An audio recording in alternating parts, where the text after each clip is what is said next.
কোরআনের মূল পরিচয় হলো কালামুল্লাহ। এটা আল্লাহ তাআলার কালাম। এই কালামের ভাব, ভাষা, কথা, অর্থ, বর্ণ, শব্দ সব কিছুই আল্লাহ তাআলার পক্ষ থেকে। আল্লামা জুরজানি রাহমাতুল্লাহি আলাইহি বলেন, আল্লাহ তাআলার কোরআনের একটা সংজ্ঞা আছে, একটা তারিফ আছে, একটা পরিচয় আছে। আল্লাহ তাআলার কোরআনের পরিচয় কি? আল কোরআন হুয়াল মুনাজ্জালু আলার রাসূল আল মাকতুবু ফিল মাসাহিবি আল মানকুলু আনহু নাকলান মুতাওয়াতিরান বিলা শুবহাতিন।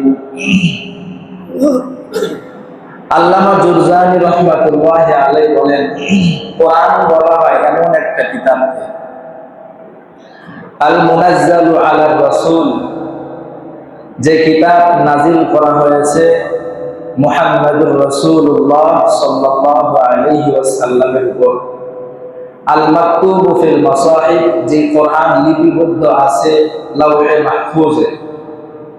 আল মানকুলু আনহু নাকলান, যে কোরআন বর্ণিত হয়েছে রাসূলুল্লাহ সাল্লাল্লাহু আলাইহি ওয়াসাল্লাম থেকে বর্ণিত। কেমন ভাবে বর্ণিত? মুতাওয়াতিরান, ধারাবাহিক ভাবে, বিলা শুবহাতিন, সন্দেহাতীত, সন্দেহ ছাড়া রাসূল করিম সাল্লাল্লাহু আলাইহি ওয়াসাল্লাম থেকে আমাদের পর্যন্ত ধারাবাহিক ভাবে যে কিতাব নাজিল করা হয়েছে, যে কিতাব বর্ণিত হয়েছে, এটাকেই বলা হয় কোরআনে কারীম। কোরআনে কারীমের পরিচয় যদি আমরা কোরআন থেকে জানতে চাই, আল্লাহ তাআলা আমাদেরকে কোরআনের পরিচয় কোরআনের আয়াতের মাধ্যমে আল্লাহ তাআলা আমাদেরকে জানিয়ে দিয়েছেন। কোরআন কার পক্ষে নাজিলকৃত, কোরআন কার মাধ্যমে আল্লাহ নাজিল করেছেন, কার উপর নাজিল করেছেন, কেন নাজিল করেছেন, এবং কোরআনের ভাষা কি, এই বিষয়ে আল্লাহ তাআলা বলেন, وَإِنَّهُ لَتَنزِيلُ رَبِّ الْعَالَمِينَ نَزَلَ بِهِ الرُّوحُ الْأَمِينُ عَلَى قَلْبِكَ لِتَكُونَ مِنَ الْمُنذِرِينَ بِلِسَانٍ عَرَبِيٍّ مُبِينٍ। আল্লাহ রাব্বুল আলামিন বলেন, তোমরা কি আমি আল্লাহর কোরআনের পরিচয় জানতে চাও? وَإِنَّهُ لَتَنزِيلُ رَبِّ الْعَالَمِينَ, বিশ্ববাসীর প্রতিপালক আল্লাহর পক্ষ থেকে এই কিতাব নাজিলকৃত। নাযালা বিহির রূহুল আমিন, আমি আল্লাহ এই কিতাব কার মাধ্যমে নাজিল করেছি? জিবরিল আলাইহিস সালাতু ওয়াস সালামের মাধ্যমে। কোরআন আমার পক্ষ থেকে নাজিলকৃত, জিবরিলের মাধ্যমে আমি আল্লাহ কোরআন নাজিল করেছি। আলা কলবিকা লিতাকুনা মিনাল মুনযিরিন, মুহাম্মদ সাল্লাল্লাহু আলাইহি ওয়াসাল্লামের উপর আমি আল্লাহ কোরআনে কারীম নাজিল করেছি। কেন? লিতাকুনা মিনাল মুনযিরিন, যাতে করে মুহাম্মদ সাল্লাল্লাহু আলাইহি ওয়াসাল্লাম তোমাদেরকে কোরআনের মাধ্যমে ভীতি প্রদর্শন করতে পারে। বিলিসানিন আরাবিয়্যিন মুবিন, আমি আল্লাহ কোরআনে কারীম নাজিল করেছি আরবি ভাষায়। তাহলে বোঝা গেল কোরআনের পরিচয়। আল্লাহ বলেন, কোরআন আমার পক্ষ থেকে নাজিলকৃত, জিবরাইলের মাধ্যমে নাজিল করেছি, নবীজির উপর নাজিল করেছেন মানুষকে ভীতি প্রদর্শন করার জন্য। সর্বশেষ আল্লাহ বলে দিলেন, আমি আল্লাহ কোরআন নাজিল করেছি আরবি ভাষায়। এবার বোঝা দরকার, আল্লাহ তাআলা যে কোরআন নাজিল করলেন, কখন নাজিল করলেন, কোন মাসে আল্লাহ তাআলা কোরআনে কারীমকে নাজিল করেছেন। আল্লাহ রাব্বুল আলামিন বলেন, শাহরু রমাদানাল্লাযী উনজিলা ফীহিল কুরআন হুদাল লিন্নাস। আল্লাহ তাআলা বলেন, রমজান মাস এমন একটা মাস, যেই মাসে আমি আল্লাহ কোরআনে কারীমকে নাজিল করেছি হুদাল লিন্নাস, মানুষের হেদায়েতের জন্য। মানুষকে সঠিক পথ প্রদর্শন করার জন্য আমি আল্লাহ কোরআনে কারীম রমজান মাসে নাজিল করেছি। আল্লাহ তাআলা মাস হিসাবে কোরআন নাজিল করেছেন রমজান মাসে। এবার আমরা যদি কোরআনকে জিজ্ঞেস করি, তোমাকে আল্লাহ রমজান মাসে নাজিল করেছেন কখন, কোন সময় আল্লাহ তোমাকে নাজিল করেছেন? কোরআনে কারীম জবাব দেয়, ইন্না আনজালনাহু ফি লাইলাতিল কদর। আল্লাহ বলেন, আমি কোরআনকে নাজিল করেছি রমজান মাসের কদরের রাত্রিতে। রমজান মাসের কদরের রাত্রিতে আমি আল্লাহ কোরআনে কারীমকে নাজিল করেছি। আরেক আয়াতে আল্লাহ বলেন, আমি আল্লাহ কোরআনকে নাজিল করেছি নূর হিসাবে, আলো হিসাবে। আল্লাহ রাব্বুল আলামিন বলেন, ওয়ালাকিন জাআলনাহু নূরান নাহদি বিহি মান নাশাউ মিন ইবাদিনা। আল্লাহ রাব্বুল আলামিন বলেন, আমি আল্লাহ কোরআনকে বানিয়েছি নূর, আমি আল্লাহ কোরআনকে আলো বানিয়েছি। নাহদি বিহি মান নাশাউ মিন ইবাদিনা। এই কোরআন যে আলো, এই আলো এবং নূরের মাধ্যমে আমার বান্দাদের থেকে যাকে চাই তাকে আমি হেদায়েত দান করি। তাহলে আল্লাহ কোরআন নাজিল করেছেন আলো হিসাবে, নূর হিসাবে। এই নূরের মাধ্যমে, কোরআনের মাধ্যমে আল্লাহ তাআলা যাকে চান তাকে হেদায়েত দান করেন। বোঝা গেল, আল্লাহর কোরআনের ছায়া তলে যারা আসবে আল্লাহ তাআলা তাদেরকে হেদায়েত দান করবেন। এবার বোঝা দরকার, আল্লাহ তাআলা যে কোরআনে কারীম নাযিল করলেন, কোরআনে কারীমের কিছু মুজিজা আছে। মুজিজা বলা হয় যেগুলো আল্লাহর পক্ষ থেকে মানুষের পক্ষে বানানো সম্ভব নয়, এটাকে বলা হয় মুজিজা। কোরআনের কিছু মুজিজা আছে। আল্লাহ তাআলা আদম আলাইহিস সালাতু ওয়াস সালাম থেকে শেষ নবী মুহাম্মদুর রাসূলুল্লাহ সাল্লাল্লাহু আলাইহি ওয়াসাল্লাম পর্যন্ত যত নবী এবং রাসূল আল্লাহ পাঠিয়েছেন, প্রত্যেকটা নবী এবং প্রত্যেকটা রাসূলকে তার যুগ অনুযায়ী আল্লাহ তাআলা কিছু মুজিজা দান করেছেন।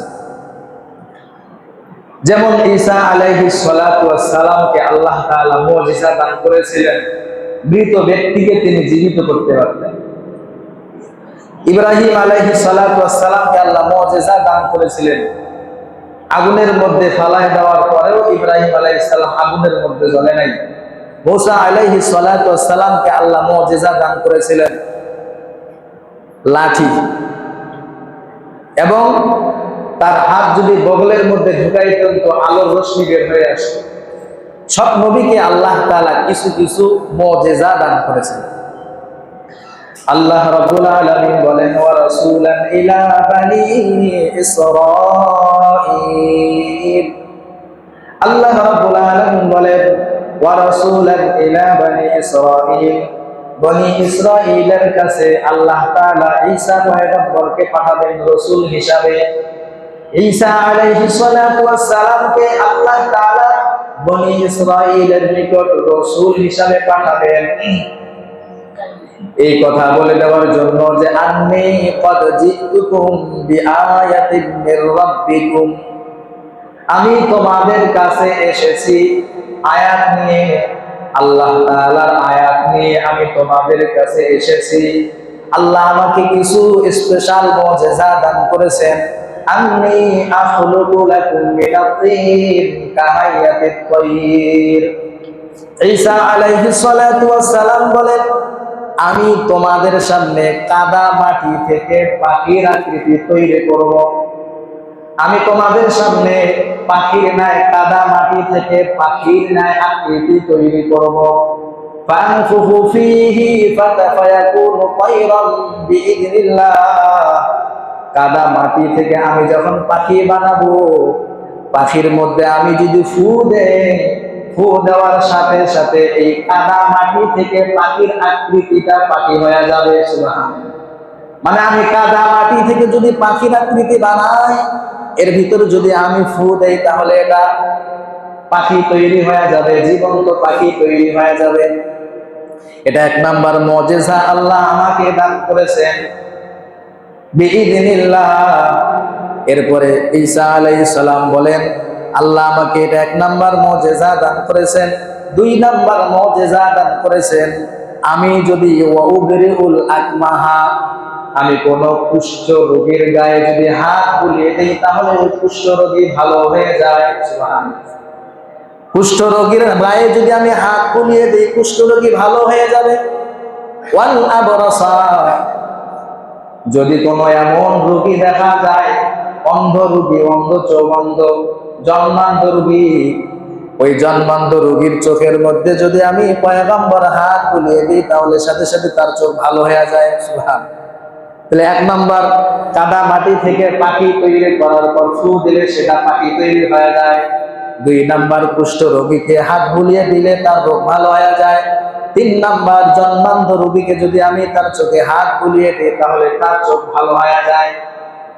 3 নাম্বার, আজব আল্লাহ মুজিজা আমাকে দান করেছেন, ওয়াহিল মাউতা বিইذنিল্লাহ, আমি যদি কবরে থাকা কোন মৃত ব্যক্তিকে দাঁড়িয়ে যাইতে বলি আল্লাহর হুকুমে সে মৃত ব্যক্তিটা জীবিত হয়ে যায়। সুবহানাল্লাহ।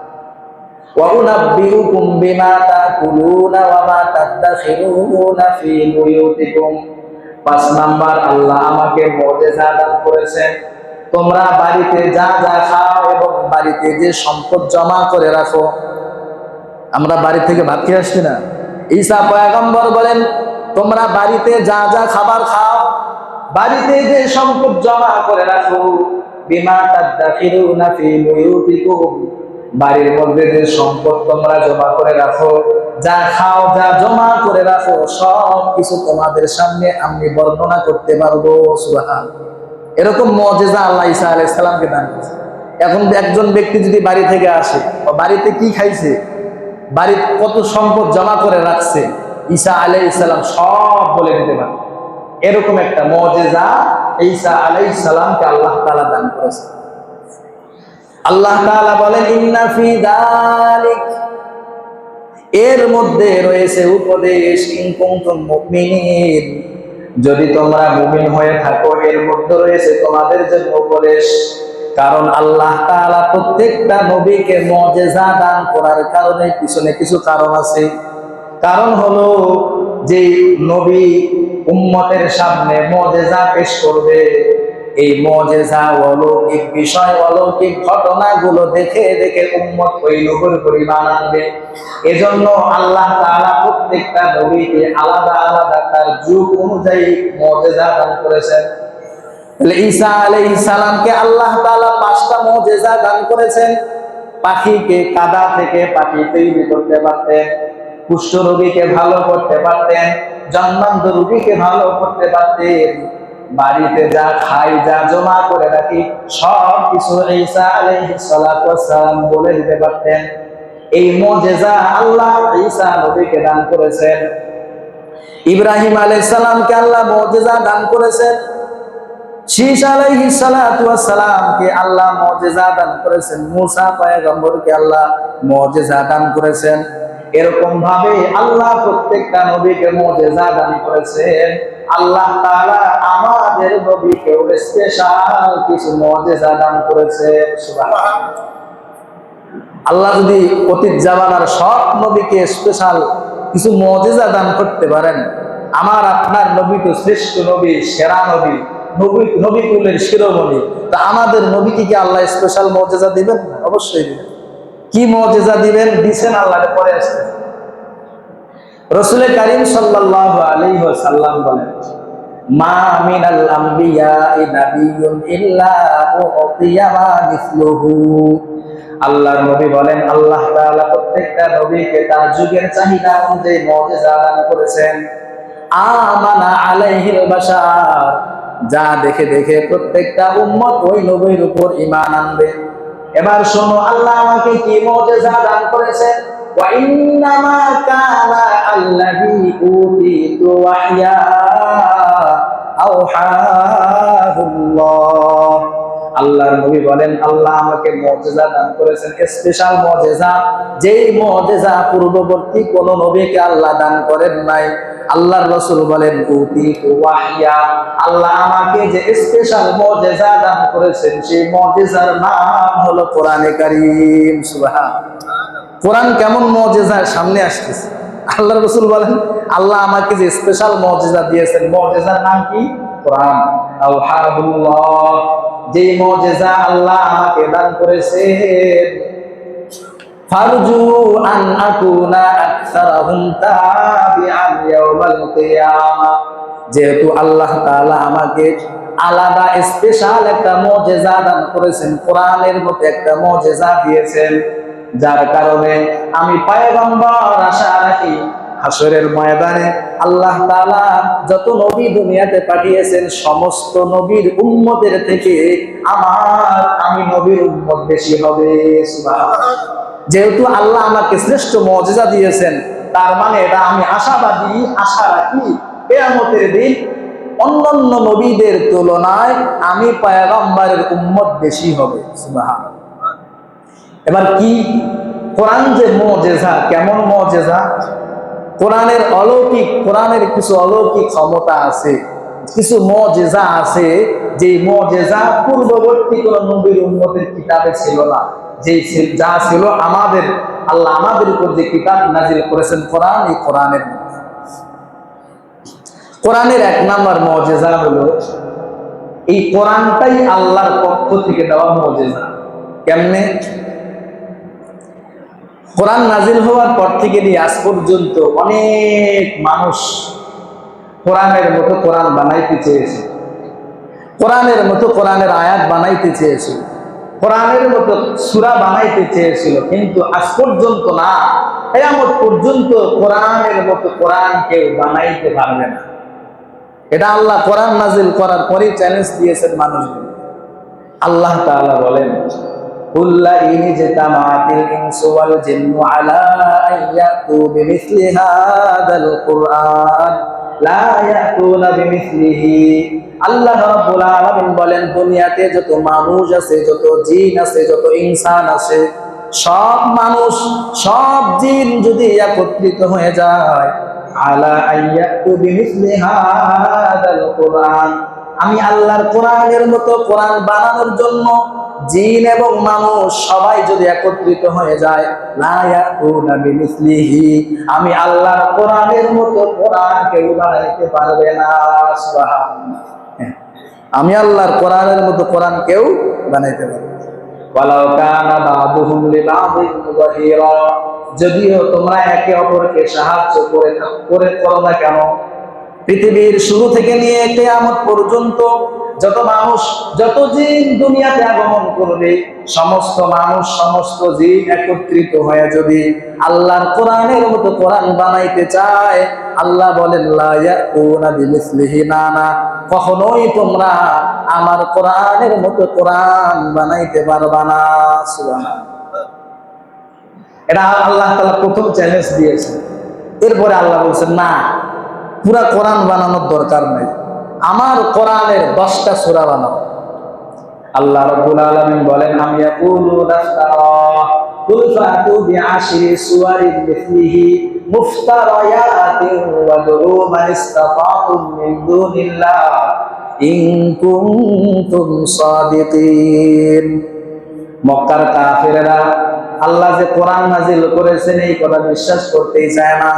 নবী যদি তাদেরকে বলে আল্লাহর পক্ষ থেকে কোরআন নাজিল হয়েছে, তারা কয় না না, কোরআন নাজিল হয় নাই। আল্লাহ বলছেন আমি ইয়াকুলুনা ইফতারা, তারা কি এটা ভাবতে চায়, তারা কি এটা মনে করতে চায় এই কোরআন কি আপনি মন মতো বানিয়েছেন, কোরআন কি আপনার বানানো কিতাব, তারা কি এটা বলতে চায়? আল্লাহ বলে না না, আমি ইয়াকুলুনা ইফতারা। তারা যদি এই কথা বলে যে আপনার পক্ষ থেকে এটা বানানো কিতাব, তাহলে আপনি তাদেরকে বলে দেন, তাদেরকে আমি আল্লাহর পক্ষ থেকে চ্যালেঞ্জ ছুড়ে দেন, ফাতু বিআশরি সুওয়ারিন মিসলি, তোমরা যে বলতেছো এটা আমার পক্ষ থেকে বানানো কিতাব, তাহলে তোমরা বানায় দেখাও।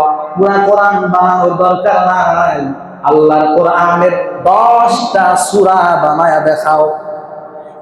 যদি তোমরা তোমাদের কথায় সত্যবাদী হয়ে থাকো, তাহলে আল্লাহর কোরআনের 10টা সূরার মতো সূরা বানায় দেখাও। পারবে?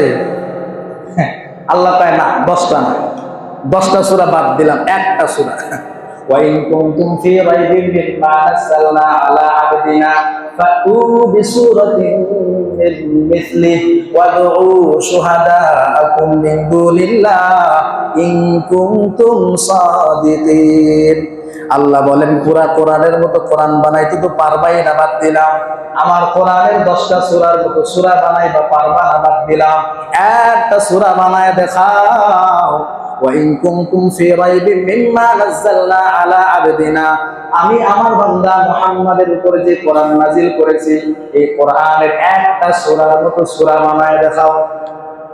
ওয়াদউ শুহাদাকুম মিন দুনিল্লাহ, আল্লাহ ছাড়া তোমাদের যত শরীক আছে, আল্লাহ ছাড়া তোমাদের পৃথিবীতে যত সাহায্যকারী আছে তাদেরকে ডাকো। তাদেরকে ডাকায়া আমি আল্লাহর কোরআনের একটা সূরার মতো সূরা বানাও। ইন কুনতুম সাদিকিন, যদি তোমরা সত্যবাদী হয়ে থাকো। আল্লাহ বলেন ফা ইল্লাম তাফআলু, তারা পারে নাই। ওয়ালান তাফআলু, কিয়ামত পর্যন্ত আমি আল্লাহর কোরআনের একটা সূরার মতো সূরা তারা বানাইতে পারবে না। ওয়ালান তাফআলু, আল্লাহ সর্বশেষ তাদেরকে বলে দিলেন তোমরা যেহেতু আমি আল্লাহর কোরআনের একটা সূরার মতো সূরা বানাইতে পারবে না, ফাত্তাকুন নারাল্লাতী ওয়াকুদুহান নাস ওয়াল হিজারা, অতএব ওই আগুনকে ভয় করো যেই আগুনের জ্বালানি, যেই আগুনের ইন্ধন হবে মানুষ এবং পাথর। আল্লাহ চ্যালেঞ্জ দিলেন, বললেন তোমরা এই চ্যালেঞ্জ গ্রহণ করতেই পারবে না, অতএব তোমাদের কাজ আমি আল্লাহর দিকে ফিরে আসো, জাহান্নামের আগুনকে ভয় করো, এক আল্লাহর উপর ঈমান। কোরআনের এটা 1 নম্বর মুজিজা। নবীজির যুগ থেকে কোরআন যখন থেকে নাজিল হয়েছে আজ পর্যন্ত বলেন তো কোরআনের মতো কোরআন কেউ বানাইতে পারছে? পারে না। কোরআনের মতো একটা আয়াত কেউ বানাইতে পারবে না, পারে নাই। যত বড় বড় সাহিত্যিক ছিল আরবে, যখন কোরআন নাজিল হয় তখন সবচেয়ে বড় বড় সাহিত্যিক ছিল আরবে। এত বড় বড় সাহিত্যিক থাকার পরেও সবাই হাবা কাবা খেয়ে গেছে। এটা তো মানুষের বানানো কিতাব হতে পারে না। এরপরও কিছু ঘাট তারা কাফের সুলাইরা ইমান আনে। কোরআনের 2 নম্বর মুজিজা, কোরআন মানুষের অন্তরে খুব তাড়াতাড়ি প্রভাব বিস্তার করে। আমরা সকলেই জানি হযরত ওমর রাদিয়াল্লাহু তাআলা আনহু একবার কাবার চত্বরে নবীজি নামাজ পড়াচ্ছিলেন, তো কাবার চত্বরে উনি গিয়েছিলেন নবীজি নামাজ পড়ানো অবস্থায়। আল্লাহর রাসূল নামাজে তেলাওয়াত করছিলেন, ইন্নাহু লাকাউলু রাসূলিন কারীম ওয়া মা হুয়া বিকাউলি শাইরিন কালিলাম মা তুমিনুন। কাবার চত্বরে ওমর গেছেন, আল্লাহর রাসূল নামাজ পড়াইতেছেন, তেলাওয়াত করছিলেন। এই আয়াত যখন তেলাওয়াত করছিলেন ওমর রাদিয়াল্লাহু তাআলা আনহু এই আয়াত শোনার পর হেদায়েতের রাস্তা তার জন্য খুলে গেছে। সুবহানাল্লাহ। প্রথমত কাফের ছিল, তো এই আয়াত যখন তার কানে আসছিল, কানে আসার পরপরই তার অন্তরে একটা হেদায়েতের আলো জ্বলছিল, মানে হেদায়েতের রাস্তা তার জন্য খোলা হইতেছে। এই আয়াত শোনার পর ফিরে গেছে বাড়িতে, আগের অবস্থায় রয়ে গেলেন। হঠাৎ একদিন ওমর তরবারি হাতে নিয়ে আল্লাহর রাসূলকে হত্যা করার জন্য বের হয়েছে। আল্লাহর রাসূলকে তো আর হত্যা করার জন্য বের হয় নাই, কারণ ওই কোরআনের তেলাওয়াত শুনছিল। কোরআনের তেলাওয়াত শোনার মাধ্যমে তার অন্তরে হেদায়েতের রাস্তা খুলে গেছে। কিন্তু আল্লাহর রাসূলকে তো হত্যা করার জন্য যাচ্ছে না, যাচ্ছে কিসের জন্য? কোরআনের ছায়াতলে আসার জন্য। আল্লাহর রাসূলকে হত্যা করার জন্য তরবারি হাতে নিয়ে বাড়ি থেকে বের হয়েছে, রওনা আল্লাহর রাসূলকে হত্যা করবে। প্রতিমধ্যে একজন সাহাবীর সাথে সাক্ষাৎ পায়, ওমর কই যাও? ওমর কয় মুহাম্মাদের কল্লা কাটতে যাই। পায় আগে ওখানে যাওয়া বাদ দিয়ে তোমার ভগ্নিপতির বাড়িতে যাও, তোমার বোনের বাড়িতে যাও। তোমার বোন তো কালিমা পড়ে মুসলমান হয়ে গেছে, তোমার ভগ্নিপতি কোরআনের ছায়া তলে চলে আসছে। আগে মুহাম্মাদের কাল্লা না ফেলায়া তোমার বাড়িতে যাও, তোমার বোনের কাল্লা ফালাও, তোমার ভগ্নিপতির কাল্লা ফালাও, আগে যাও ওখানে। আল্লাহ রাসূলের দরবারে যাওয়া থেকে বিরত রাখা ওমর সরাসরি চলে গেছেন ভগ্নিপতির বাড়িতে। বোনের বাড়িতে যাওয়ার পর স্বামী স্ত্রী কোরআন খুলে খুলে পড়তেছেন, সুবহানাল্লাহ। কোরআন পড়তেছে, ওমরের আওয়াজ শোনা মাত্রই কোরআনের তেলাওয়াত বন্ধ করে দিয়েছে। ওমর রাদিয়াল্লাহু তাআলা আনহু যখন ঘরে প্রবেশ করেছে, কোরআন লুকায় রাখছে। ওমর কয় কি করছিলা? কয় না, ভগ্নিপতিকে যখন মারধর শুরু করছে, স্বামীকে মারে, স্ত্রী তো আর সহ্য করতে পারে না, ভগ্নিপতিকে মারা শুরু করছে। এবার স্ত্রী স্বামীর কাছে গেছে স্বামীকে প্রতিহত করার জন্য, যেন আমার ভাই আমার স্বামীকে না মারে। যখন স্বামীর কাছে গেছে, ওমর রাদিয়াল্লাহু তাআলা তার মনকেও মারা শুরু করছে। মারা যখন শেষ, কিছুক্ষণ পর ওই যে হেদায়েতের দরজা তো খুলে গেছে। কিছুক্ষণ মারার পর এবার বোনকে কয়, বোন আমি আসার আগে তোমরা কি জানি গুনগুন গুনগুন করে তেলাওয়াত করেছিলা, একটু আমারে শোনাইবা? এবার বোন কয়, না ভাই তুমি তো নাপাক, এটা এমন একটা কিতাব যে কিতাব পবিত্রতা অবলম্বন করা ছাড়া ধরা যায় না, ছোঁয়া যায় না। বোনকে বলে, বোন ঠিক আছে আমি পবিত্রতা অর্জন করবো কেমনে? কয় গোসল করে আসো। ওমর গোসল করে আইসা আল্লাহর কোরআন খুলে খুলে সূরা তাহার শুরুর অংশ পড়লেন। তাহা মা আনজালনা আলাইকাল কুরআনা লিতাশকা ইল্লা তাযকিরাতাল লিমান ইয়াখশা। সুবহানাল্লাহ। ওই হেদায়েতের দরওয়াজা খুলেছিল কোরআন তেলাওয়াত শোনার মাধ্যমে। বোনের বাড়িতে আইসা নবীকে হত্যা করার জন্য রওনা হয়েছে, হেদায়েতের দরজা খুলে গেছে কোরআন তেলাওয়াত শোনার মাধ্যমে। বোনের বাড়িতে আইসা মনোযোগ দিয়ে কোরআন শ্রবণ কইরা তরবারি নিয়ে আল্লাহর রাসূলের দরবারে চলে গেছে। আল্লাহর রাসূলের কদম মোবারকে ছুরি রাইখা আল্লাহর রাসূলের কাছে সমর্পণ করে বলে, ইয়া ওরা পয়গম্বর, আপনাকে আমি হত্যা করার জন্য এসেছিলাম, আমি নিজে এখন হত্যা হয়ে গেছি। সুবহানাল্লাহ। তার মানে ইসলামের কোরআনের ছায়া তলে চলে আসছি। এটা কোরআনের 2 নাম্বার মুজিজা।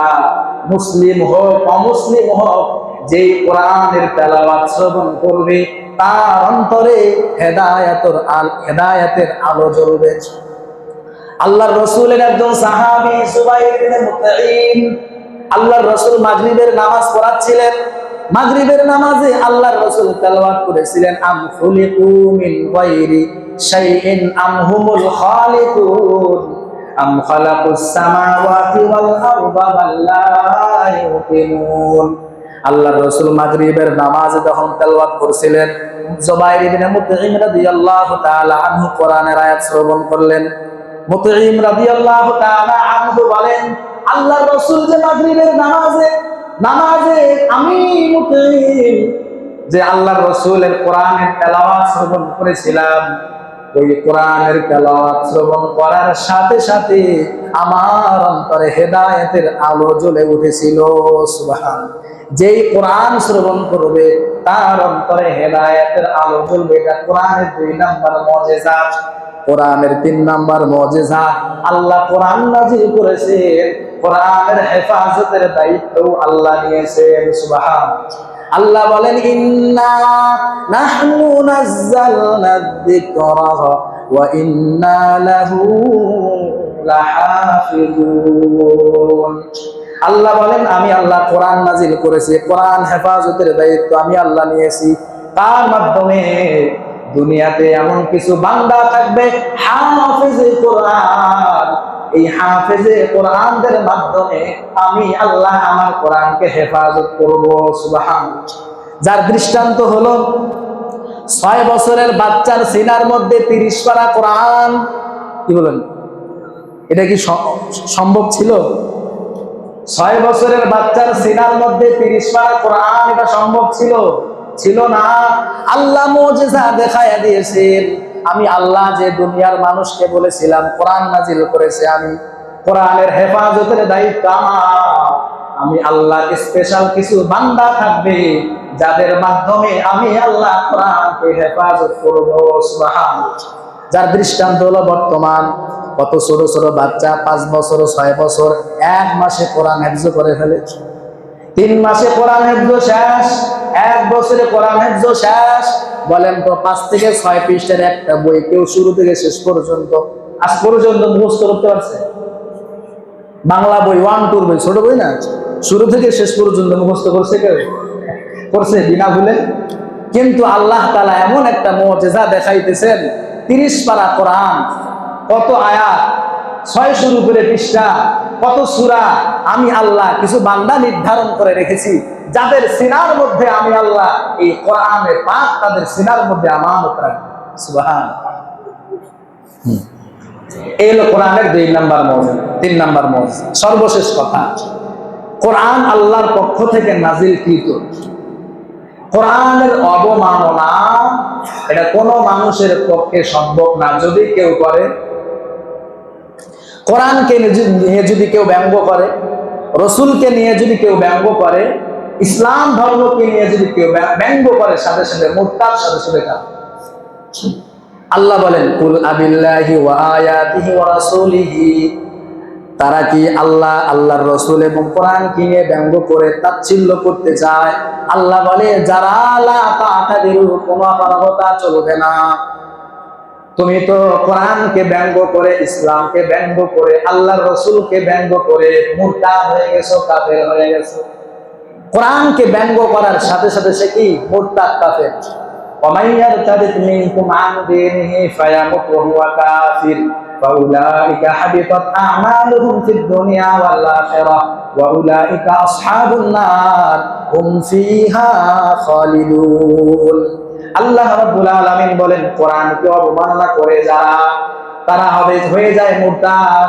ومن يرتد منكم عن دينه, যারা তার ধর্ম থেকে ফিরে যায়, ইসলাম ধর্ম থেকে যারা ফিরে যাবে, মুরতাদ হয়ে যাবে, হাবিতাত আ'মালুহুম ফিদ দুনিয়া ওয়াল আখিরাহ, দুনিয়া এবং আখিরাতে তার সমস্ত আমল বরবাদ হয়ে যাবে। শুধু বরবাদ নয়, ওয়া উলাইকা আসহাবুন নার হুম ফিহা খালিদুন। কোরআনকে ব্যঙ্গ করার কারণে সে মুরতাদ, আর এই মুরতাদের শাস্তি হলো সব আমল বরবাদ। সে দুনিয়া এবং আখিরাতে ক্ষতিগ্রস্ত, আখিরাতে চিরস্থায়ী জাহান্নামের বাসিন্দা। যারা কোরআনকে নিয়ে ব্যঙ্গ করবে তারা কি? মুরতাদ। মুরতাদ হওয়ার কারণে এই অবস্থায় মারা গেলে চিরস্থায়ী কোথায়? জাহান্নাম। আল্লাহর রাসূল বলেন, মান বাদদালা দীনাহু ফাকতুলু, যারা কোরআনকে ব্যঙ্গ করে মুরতাদ হয়ে যাবে, যারা তার দ্বীন থেকে সরে যাবে, সাথে সাথে ফাকতুলুহু, তাদেরকে কতল করো, তাদেরকে হত্যা করো। যারা আল্লাহর কোরআনকে নিয়ে ব্যঙ্গ করতে পারে, যারা আল্লাহর কোরআন পায়ের নিচে ফেলে লাথি মারতে পারে, এই সমস্ত ভণ্ড, এই সমস্ত প্রতারক আল্লাহর জমিনে থাকার কোনো অধিকার তাদের নেই, কোনো অধিকার তাদের নেই। আপনারা গত কয়েকদিন আগে দেখছিলেন আমাদের কলিজার টুকরা কোরআনকে নিয়ে লাথি মারা হয়েছিল। আপনারা দেখেন নাই? দেখছেন? আপনারা দেখছেন সবাই। তো যে সমস্ত মানুষ আল্লাহর কোরআনকে নিয়ে ব্যঙ্গ করতে পারে, যে সমস্ত মানুষ আল্লাহর কোরআনকে পায়ের নিচে রেখে লাথি মারতে পারে, এরা মানুষ না, এরা মানুষ নামের জানোয়ার। এরা কখনো মানুষ হতে পারে না। আর এই সমস্ত মানুষকে যারা বাঁচানোর জন্য পায়তারা করে, এরাও জানোয়ার, এরাও জানোয়ার। কেন? সে এক ইসলাম ধর্মের একটা কিতাব কোরআনে কারীমকে নিয়ে ব্যঙ্গ করছে, তাচ্ছিল্য করছে, পা দিয়ে লাথি মেরেছে, আর তুমি তাকে বাঁচানোর জন্য আগাইতেছো। তুমি তো মানুষ না, সেও যেমন জানোয়ার, তুমিও তেমন জানোয়ার। আল্লাহর রাসূল বলেন, যারা কোরআনকে নিয়ে ব্যঙ্গ করে সে মুরতাদ, আর এই মুরতাদকে সাথে সাথে কতল করো, হত্যা করো। এর দুনিয়াতে বেঁচে থাকার কোনো অধিকার নেই। আর আজকে আমাদের সুশীল সমাজ কিছু বের হয়েছে, এই সমস্ত ভণ্ডদেরকে বাঁচানোর জন্য কত ফোন দিয়ে, সে অসুস্থ, সে পাগল। আমরা এই সমস্ত মানুষের কোনো পরিচয় জানতে চাই না। যারা ইসলাম নিয়ে কটূক্তি করবে, যারা রসুলকে নিয়ে কটূক্তি করবে, যারা আল্লাহকে নিয়ে কটূক্তি করবে, কোরআনকে অবমাননা করবে, তাদের কোনো ধর্মীয় পরিচয় আমরা জানতে চাই না। তাদের কোনো ধর্মীয় পরিচয় নাই, তাদের পরিচয় একটা, তারা ইসলামের দুশমন, তারা কোরআনের দুশমন, তারা রসুলের দুশমন, তারা আল্লাহর দুশমন, পুরা মুসলমানদের দুশমন, সে আমার জানের দুশমন। এর একটাই পরিচয়, যারা ইসলামকে নিয়ে কটূক্তি করে তারা ইসলামের দুশমন, আমাদের জানের দুশমন। যারা কোরআনকে নিয়ে ব্যঙ্গ করে তারা আমাদের জানের দুশমন। যারা ইসলামকে নিয়ে ব্যঙ্গ করে তারা আমাদের জানের দুশমন। যারা আমার রসুলকে নিয়ে ব্যঙ্গ করে, আমার রসুলকে নিয়ে কটূক্তি করে, তারা আমাদের জানের দুশমন। এর একটাই পরিচয়, তার কোনো ধর্মীয় পরিচয় নাই। কেন ধর্মীয় পরিচয় দিবেন? সে তো ইসলাম ধর্মকে অবমাননা করেছে। কেন পাগলের পরিচয় দিবেন? পাগল হলে অন্য জায়গায় পাগলাগারোতে নিয়ে যান। কেন এত বড় বিশ্ববিদ্যালয়ে তাকে রাখলেন? কারণ হইল কি, এগুলা আমাদের ইমানের দুর্বলতা, আমাদের ইমানের দুর্বলতা। যতদিন যায় কোরআনের অবমাননাকারীদের সংখ্যা বেড়ে যায়, যতদিন যায় রসুলকে নিয়ে কটূক্তিকারীর সংখ্যা বেড়ে যায়। কেন? তাদের যথোপযুক্ত শাস্তি হয় না।